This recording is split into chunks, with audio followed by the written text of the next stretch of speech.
Controller farm आहे, हिन जे लाइ ख़ासि एक्सप्रेस लाइन मंज़ूर थी आहे असांजे ॻोठ पीरवदे में।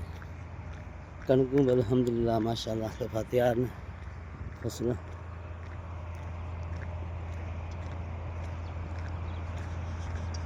ॻोठाणी ज़िंदगी, सुबुह जो पुरसुकून वारो माहौल, सभु सिस्टम मतिलबु सोलर थी वियो आहे। पहिरियों जनरेटरनि ते डिगनि ते हूंदो, हाणे ट्यूबवेलियूं वग़ैरह सभु सोलर ते न। हे कंट्रोलर फार्म जे लाइ जेका एक्सप्रेस लाइट मंज़ूर कई वई आहे, हिन में ॻोठ जो सुख न हूंदो। प्राइवेट सिस्टम सां हिननि को ख़र्चु पंहिंजो कयो आहे। हे रोड जी हालत आहे। हे रोड 1.5 किलोमीटर आहे।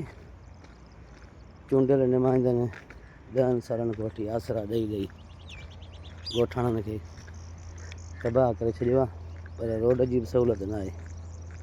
दे यादे पीर वरितियो तक़रीबन 7-8 ॻोठनि खे इलेक्शन जे हिसाब सां वोटिंग थींदी आहे,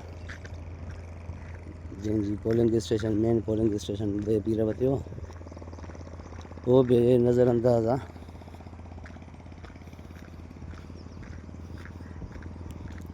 रोड जी हालत आहे, फसूल ज़बरदस्त लॻा पिया आहिनि। अलाह साईं खे अॻिते पार था, हर कंहिंजी महिनत रब साईं सजाई रखे। एक्सप्रेस लाइट आहे, अञा स्टार्ट न थी आहे।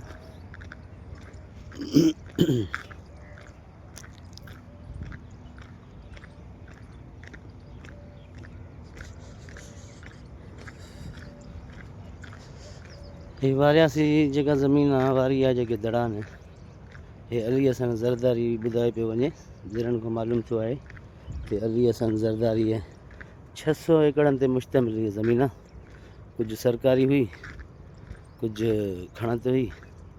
टोटल हिन वक़्तु उन्हनि जे हवाले थी आहे। ॿुधाए पियो वञे त हिते शुगर मिल लॻी वेंदी।